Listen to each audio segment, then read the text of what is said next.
नमस्कार दोस्तों, मैं प्रियांश जी स्वागत करता हूं आपका आपके पसंदीदा YouTube चैनल सक्सेस गुरुजी में। जैसे कि आपको पता है कि मैं प्रीवियस ईयर्स के क्वेश्चंस आपके लिए लाता रहता हूं, तो उसी श्रेणी में हम आगे बढ़ते हैं और प्रीवियस ईयर्स के क्वेश्चन जो है वो डिस्कस करते हैं।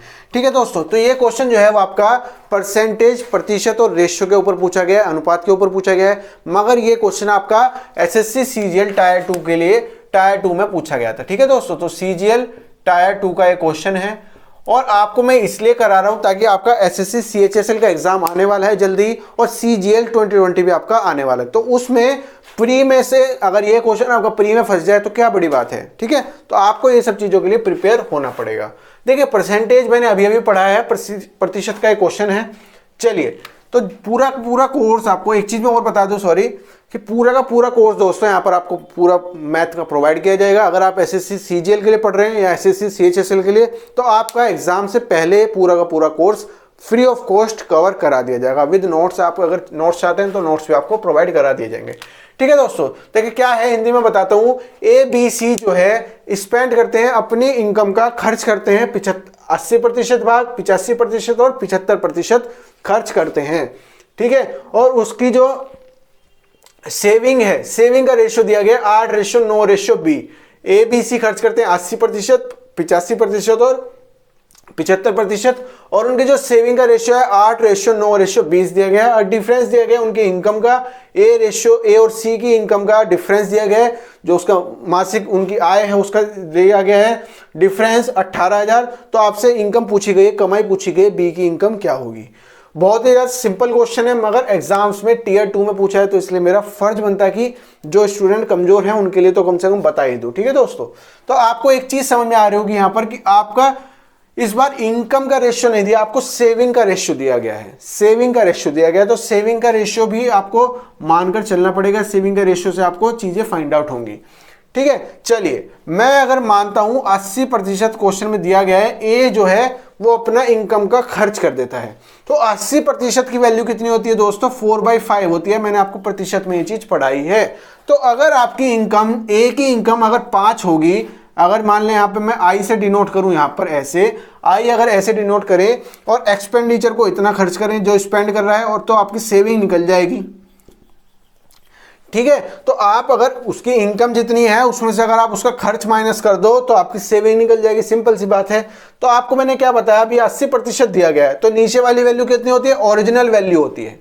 ओरिजिनल वैल्यू होती है। ऊपर वाली वैल्यू कितनी होती है? जो उसमें कमी आई है, जो बढ़ोतरी हुई है। ठीक है, तो आपकी उसकी एक इनकम थी 5 यूनिट मान लीजिए, और एक्सपेंडिचर जो खर्च था वो उसका 4 यूनिट था। जो उसका खर्च था वो 4 यूनिट था, तो उसकी सेविंग दोस्तों कितनी आ गई?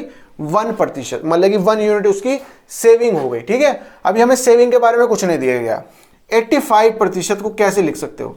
उसने बोला है कि बी जो है वो 85% अपना खर्च कर सकता है। या तो 85% को 85/100 लिख लो, तो भी कोई फर्क नहीं है। मगर इसको मैं ऐसे नहीं लिखूंगा, मैं इसको मुझे याद है 17×5 होता है, तो 17 का 5% निकालता हूं। तो 5% की वैल्यू कितनी होती है भैया? मैंने बताया था 1/20 होती है। तो आपका जो ऐसे है वो रेशियो है वो इस तरह से निकल जाएगा। सिंपल सी चीज है। तो क्या है, अगर बी की जो कुल आय है अगर वो 20 हुई मान लीजिए, तो वो 17 रुपए को, 17 यूनिट को वो खर्च कर देता है। तो सेविंग कितनी हो भैया? 20 में से 17 घटाओगे तो 3 यूनिट की उसकी सेविंग हो गई। इसी तरह से 75% कैसे निकालोगे दोस्तों? आपको पता है 3/4 होता है। 75 का तो सिंपल होता है। तो अगर सी की इनकम जो है 4 यूनिट होगी, तो उसकी जो खर्च है वो 3 यूनिट है, और उसकी सेविंग जो है वो 1 यूनिट ही दी गई है। 1 यूनिट की उसकी सेविंग दी गई है। अब आपका जो प्रतिशत का काम था वो यहां पर खत्म हो गया। आपका यहां पर प्रतिशत की कोई वैल्यू नहीं है, प्रतिशत आपका खत्म हो गया। चलिए, यहां पर थोड़ा सा मिटाने में दिक्कत हो रही है, मगर आप समझ जाइएगा, इसकी जरूरत भी नहीं है अभी, तो है ना। बस इतना याद रखो।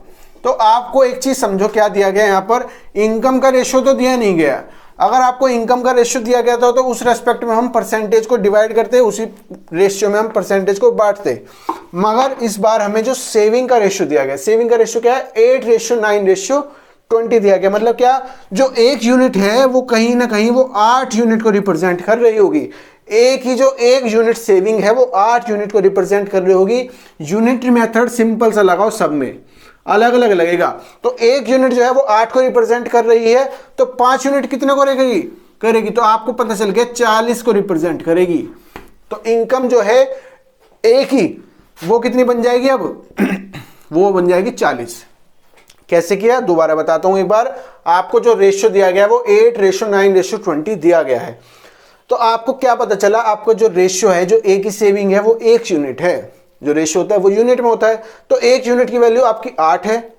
ठीक है, तो आपने सिंपल सा किया, 5 यूनिट की वैल्यू कितनी हो जाएगी, इसमें 8 से मल्टीप्लाई कर लो तो आपकी 40 यूनिट हो जाएगी। ठीक है, तो आपको यहां पर भी एक चीज समझ में आएगी, 3 यूनिट जो है बी का वो रिप्रेजेंट कर रहा है 9 को।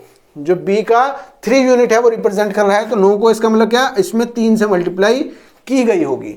तो आपकी उसी रेशियो में इनकम भी बढ़ जाएगी। भैया इनकम भी तो चेंज नहीं होती, इनकम भी आपकी बढ़ जाएगी। तो कितना आया, 20 या 60 आ गया। यहाँ पर यूनिटरी मेथड से करना चाहो यूनिटरी मेथड से कर लो, वरना आपको सिंपल सा तो तरीका पता चल ही रहा है।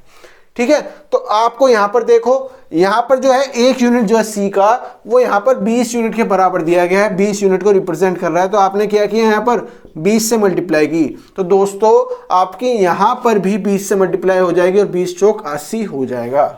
ठीक है, तो अब आपका जो इनकम का रेशियो आया है, जो आपके इनकम का रेशियो आया यहां पर A ratio B ratio C का, उसकी वैल्यू दी गई 40, 60 और 80। अब जो आपका रेशियो आया वो इस तरह से आ गया।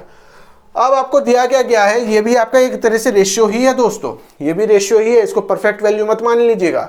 अब आपको क्या दिया गया है, ए और सी का जो डिफरेंस है इनकम का, income the difference between the incomes, जो उनकी आय है, कुल आय है ए और सी की, उनका रेशियो दिया गया 18,000। तो आपका 40 और 80 का डिफरेंस है, इसका मतलब कि 40 जो है यहां पर कितना बचेगा, 40 बचेगा। 80 यूनिट में से 40 यूनिट घटाओगे तो 40 यूनिट बचेंगी। 40 यूनिट की वैल्यू आपको दी गई है कितनी दोस्तों, 18,000।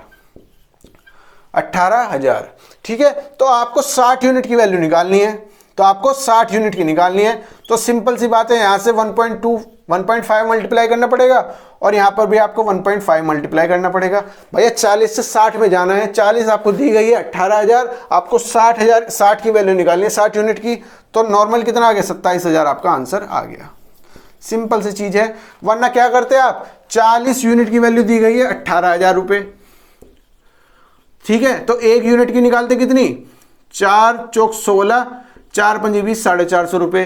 फिर आपको पूछा गया था 60 यूनिट की वैल्यू, 60 यूनिट जो है बी की इनकम, जो बी की इनकम 60 यूनिट है, तो उसमें आप 60 से मल्टीप्लाई और कर लेते तो कितनी बचती, 6 18 कितनी बचती, इतनी बचती, 6 पंजे 30 और 6 चौक 24, 3 27,000 यहाँ पर आ जाता है। या तो डायरेक्ट कर लो 1.5, मुझे पता है कि 40 यूनिट की वैल्यू 18,000 है, तो 60 यूनिट का मतलब 40 से 60 जाओगे 1.5, 18 से 1.5 जाओगे तो 27 जाएगा। ठीक है, तो आपसे इस तरह से क्वेश्चन पूछे जाते हैं। उम्मीद करता हूं आपको समझ में आया होगा। अगर चैनल का कंटेंट अच्छा लगा तो चैनल को लाइक शेयर सब्सक्राइब जरूर कीजिएगा, क्योंकि यहाँ पर मैं आपके लिए इस तरह से क्वेश्चंस लाता रहता हूं। तब तक के लिए नमस्कार, जय हिंद।